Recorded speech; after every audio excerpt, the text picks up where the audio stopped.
Ndoki azala makoki ya koya kobotolo jamais na loboko ya papa. Oya simbi biso aza makasi. Oya simbi biso aza munene. Oya simbi biso aza incomparable. Oya simbi biso aza le tout puissant. Oya simbi biso asome mabiso pour que tokota na ezali lipomboli na biso.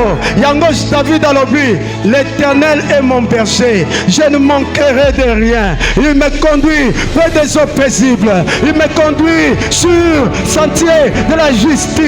Il restaure mon âme. Il restaure mon âme. Il restaure mon âme. Azoka matamesa nanga. Azotanda yango.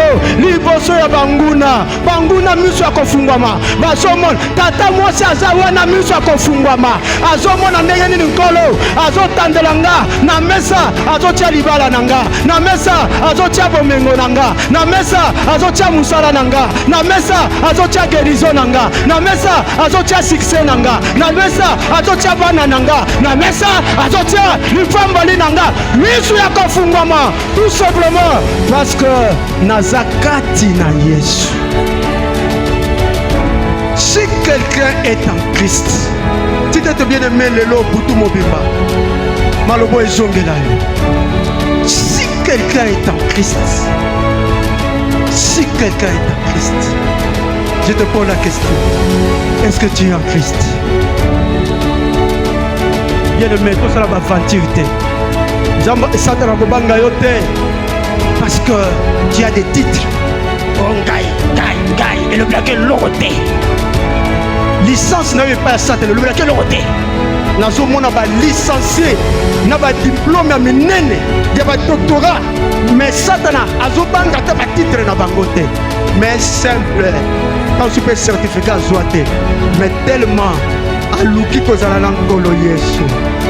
Et la Bible dit, avec Dieu, nous ferons des exploits et il écrasera nos ennemis. Zonge pa Yesu, tika kosopa bazemi. Zonge pa Yesu, tika vi escroquerie. Zonge pa Yesu, tika loyenge. Zonge pa Yesu.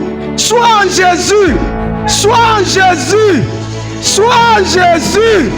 Ya liboso za l'église, banana nukozala kati na Yesu. Ya liboso za kati na département wana.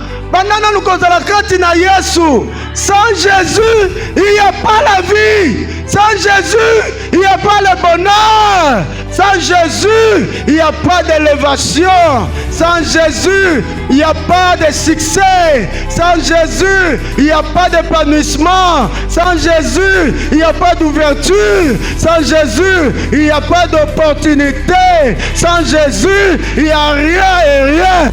Prêche Jésus, Jésus de Nazareth, celui qui est capable de libérer ma vie. Je vous prêche Jésus bien-aimé. Zala naye, ok kosukula kene kosukula naye, olali lala naye, ok mwenze kene naye. Il est le seul à côté tayote. Alors je ne t'abandonnerai pas, je ne te délaisserai pas. Papa, maman, va ko abandonner yo. Ba okanisaka ke balingaka yo. Bazo lingo posa na quelque chose. Vous kolokozala na ngote, kwa kotika yo, mais yes. À côté de dans la misère, il sera avec toi, il ne t'abandonnera pas. Son nom c'est Jésus.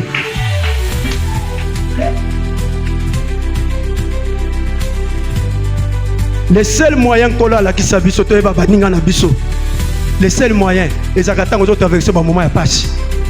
Dès qu'on y a quantité de nzamba pesa. Mon kilo bozo mon les amours qui les ben intérêt. Intérêt. Mukolo kozala yangote. Bana tata masi bazoko ya 5 o tata masi toye kotala yo. Tata masi toye bakasi o santé noza mala. Bazai ko ya parce que ba bike sima ko kende. Transport na bango ezaki ya blackite. Mais bana ba yo kasango.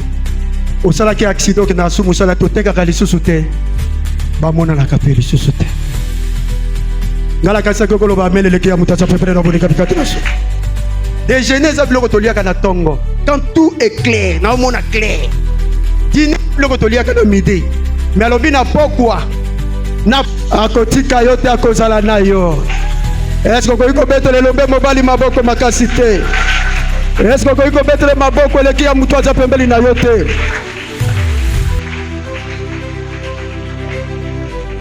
Alors soki mutu alobi ke aza kati na Yesu ezala bilembo mibale tolingi toyekola na tongo lelo.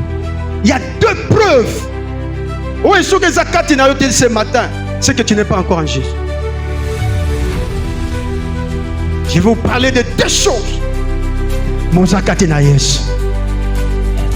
Nakanisa ke koloba melele ke mutu aza pembeni na yo bolinga bikati na kolo. Tellement que mutu aza kati na Yesu. La Bible dit, il est devenu une nouvelle créature. Nabiso bolinga. Nano koma mutu asikate. Tu n'es pas encore en Christ. Tu es dans l'église, mais tu n'es pas en Jésus. Parce que mutu nyonso aza kati na Yesu. Eloko liposo. Oh nzamba ko sala kati na bomo na ye. Akokomisa ye moto na sika. Bato nyonso baza kati na Yesu bakomi bato na sika. Une nouvelle créature. Et tant que tu as une nouvelle créature, et lui que tu identité à sika. Olandinga malamu te identité à sika. Et la identité, ezagana kombo, ezagana nom du père, ezagana nom de la mère. Na identité no kala, ozalaka na kombo. Ezaka pe na kombo ya tata ya bota yo. Mais na identité ya sika oyo komi mwana nzambe, eza na identité ya sika na kombo ya sika na kombo ya tata ya sika. Devenu une nouvelle créature. Na identité ya sika oyo komi nango, okomi pe na tata ya sika.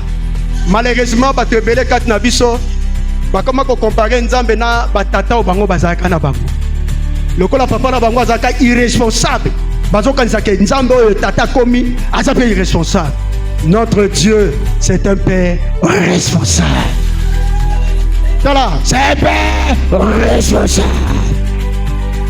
Ebele bato bazalaka na papa azaki na tana yete. Papa mobimba abandonna bana disponible te akendaka. Des jours na bana basololaka te.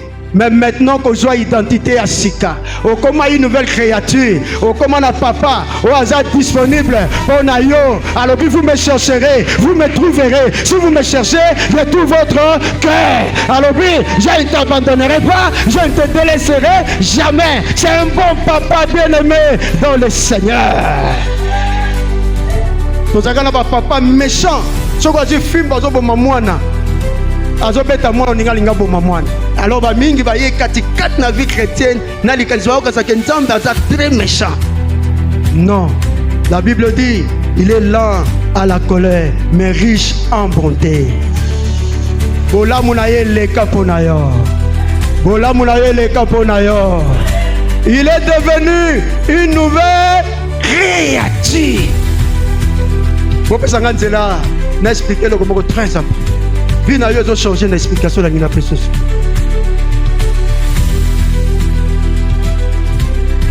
Ozalaka o botamaka na monde wana